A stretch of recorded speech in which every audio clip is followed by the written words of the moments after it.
La Terre, notre fameuse planète bleue. Pourquoi elle est bleue en fait? Parce que tout simplement, 71% de sa surface est couverte par des océans.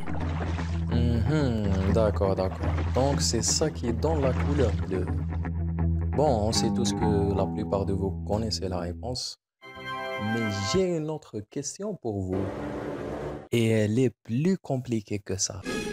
Imaginons que je sois sur Terre, ce qui est le cas bien sûr, et que je lève mon regard vers le ciel. Pourquoi la couleur du ciel est-elle bleue? Ben parce que 71% de l'espace est recouverte par les océans. Non, plus sérieusement.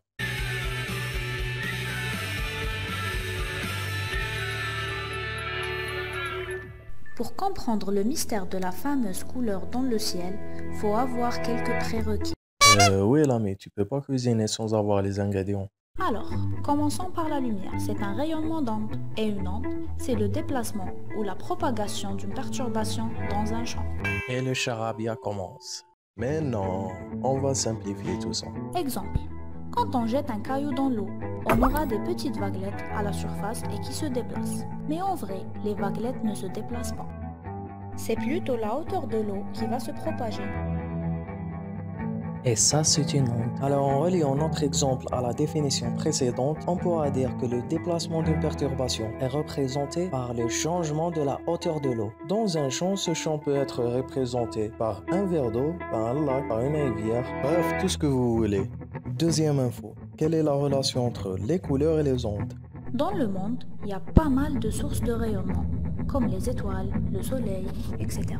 Le soleil est la source la plus importante, car il émet énormément de rayons. Dans ces rayons, on a plusieurs types. Les rayons gamma, les rayons X, l'ultraviolet et l'infrarouge. Il y a aussi d'autres rayons qu'on voit avec l'œil nu.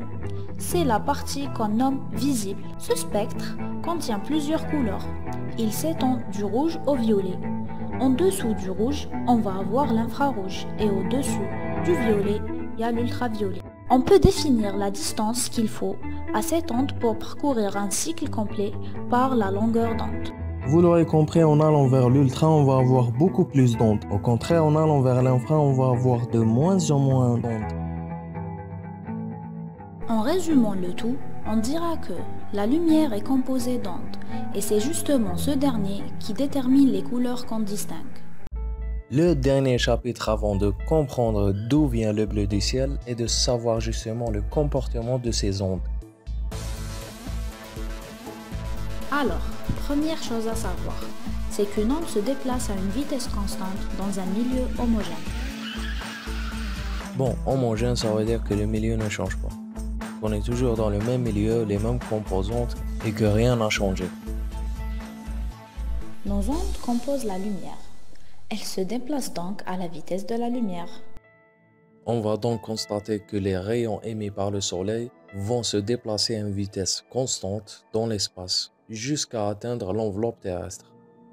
Parce qu'il n'y a qu'un seul milieu qui est l'espace. Et c'est là que ça devient intéressant. Qu'arrive-t-il quand il y a un changement de milieu? On va être confronté à trois phénomènes. Le premier phénomène est la réflexion. Quoi? C'est simple, ça veut dire que notre rayon va faire demi-tour et qu'il va repartir exactement selon un angle qui est le même par rapport à la normale de la surface touchée. Faut juste se mettre en tête que le rayon ne passe pas. Il va faire demi-tour, c'est tout. Genre quoi? Les rayons qui arrivent de la source lumineuse vont rebondir sur votre peau pour ensuite être réfléchis par le miroir dans vos yeux. Et c'est justement grâce à ça qu'on peut se voir dans un miroir. Deuxième phénomène, la diffusion. Alors on peut faire l'analogie d'un rond-point pour ce phénomène. C'est-à-dire que dès que le rayon entre en contact avec le nouveau milieu, celui-ci va se disperser dans toutes les directions. Maintenant, quand la lumière frappe la surface de notre peau, vous avez sûrement dû remarquer qu'elle ne se comporte pas comme un miroir. C'est-à-dire quand je regarde le visage de quelqu'un d'autre, Je ne vois pas un reflet dans sa peau. Et bien sûr, ceci est dû parce que la peau ne reflète pas la lumière. Elle a plutôt tendance à se comporter comme un rond-point. Le faisceau lumineux qui va venir de la source lumineuse va être dévié dans tous les sens. Un autre exemple, vous êtes en voiture, il y a du brouillard et vous allumez vos phares. Alors vous avez l'impression d'éclairer le brouillard. Et en fait, c'est que la lumière qui sort de vos phares va être diffusée à travers les molécules d'eau et de poussière qui composent le brouillard. C'est ce qui donne cet aspect de surface lumineuse au brouillard. Troisième et dernier phénomène, la réfraction.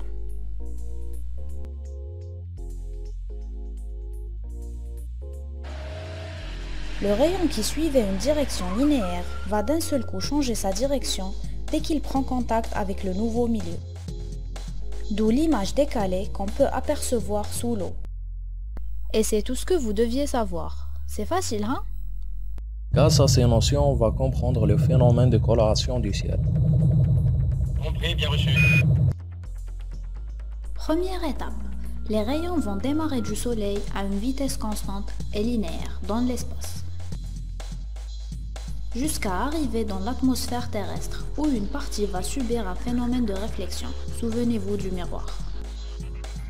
Une partie va entrer dans notre atmosphère, mais elle va être réfléchie car elle est entrée dans un nouveau milieu, donc changement de direction.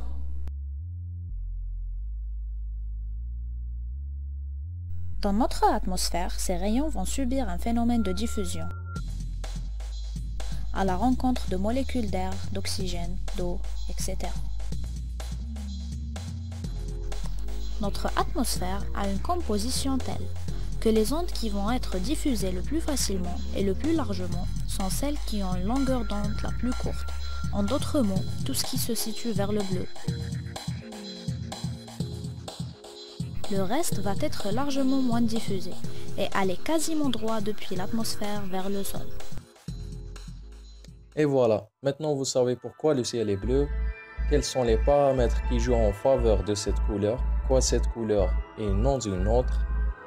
On va aussi savoir maintenant pourquoi le soleil n'est pas jaune.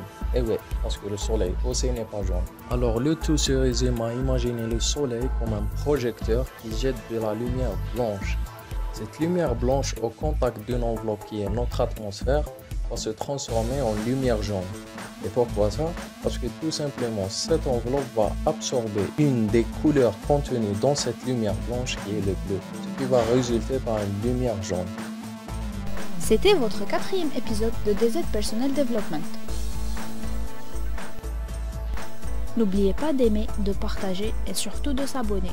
Merci. Vous pouvez être fier de vous. Si tu peux voir ce qui n'existe pas, conçois dès lors que tu peux ne pas voir ce qui existe.